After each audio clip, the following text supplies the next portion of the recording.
In gypsy jazz, the rhythm guitar is one of the most recognizable components. It differs from the American way of playing rhythm, like Freddie Green used to do.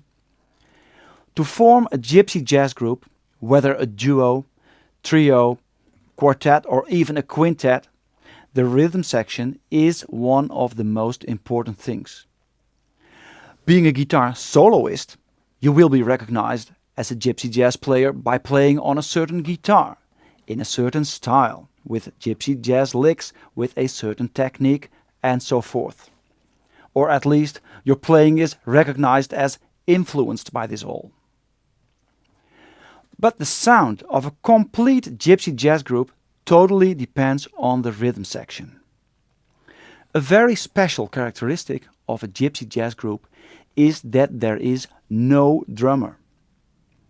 Actually, the drummer in a gypsy jazz group is the rhythm guitar player. The most important thing is to play like a good drummer. Play in time, play steady, have groove. That is the basic thing for a rhythm guitarist. Mind you, a bad drummer will be kicked out of the band. I would prefer a good rhythm guitar player with no extra chords and harmonies than one with many extra chords and fill-ins and so forth, but who doesn't have a groove.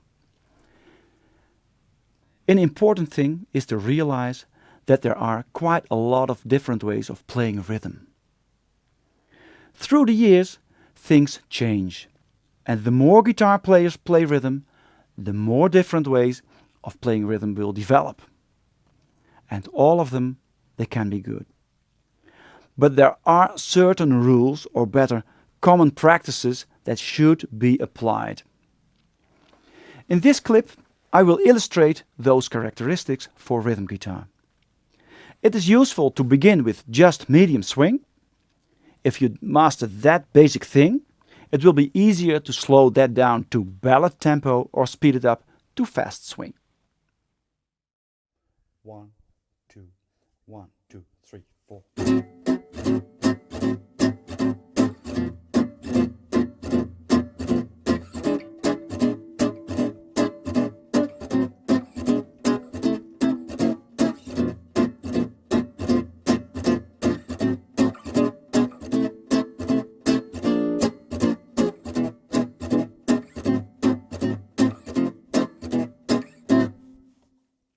One, two, 1, 2, 3, 4.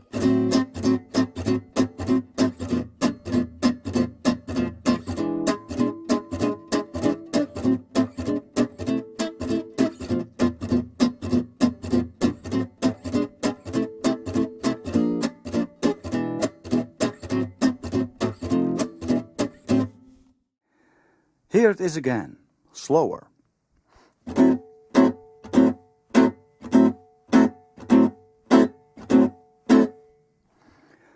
I'll give you some general hints to use when you try to master la pompe, as comping in gypsy jazz is called. First of all, let the chord sound.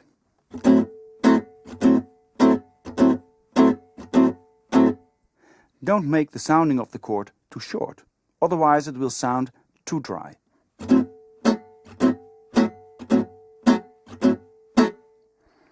And it is nice and useful to hear the harmonies of the chord you're playing. You are both drummer and harmony player. Second point. To make it swing, you could give an accent on the second and the fourth beat, the afterbeat.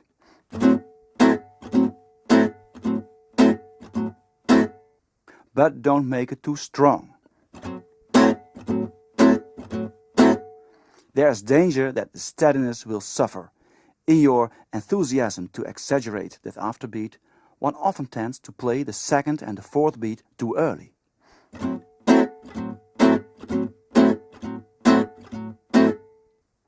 So always begin with playing just straight 4, the American way, like Freddie Green used to do. This will improve your steadiness.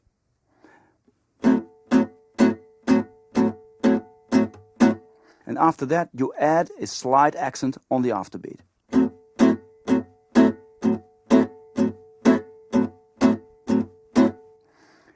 And why not use a metronome? It could be boring, I admit, but at least it will help you to discover where your weak points are. Third, let's talk about that small secret upstroke.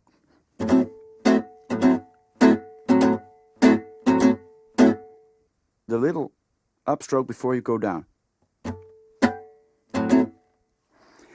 It is not strictly necessary. You could play rhythm without it. But it sounds very nice and recognizable. Important and also a bit odd. Don't play this little upstroke too much on purpose. Then it would sound like this.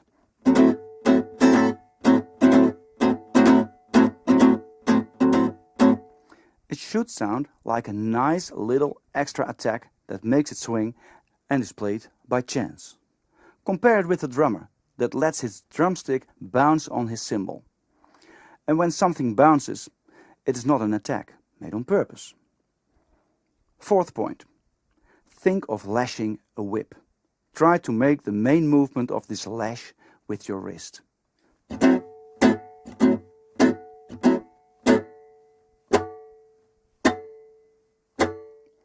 The hand with plectrum will come a bit later, same as the actual whip will do.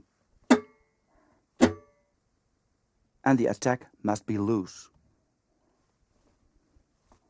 The concentration of the energy from underarm till the wrist will end in the point of the plectrum, exactly like in the tip of a whip. Another important thing is to be consistent in your comping. Don't change too much from one to another way of comping.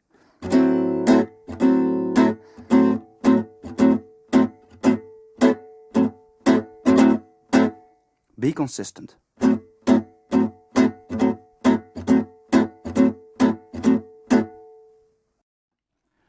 Last point. Always try to be conscious of what you're going to do. Don't just boom chuck, boom chuck without listening to the rest of the band. Be aware of your loudness, because you are comping for someone else who needs and counts on your support. It is obvious that you need a good solo player to carry the band and generate gigs. But equally important is a good rhythm section. That will make the solo player play better. What makes for a good band is to first of all have fun and play good music for everybody. So rhythm players, take your responsibility.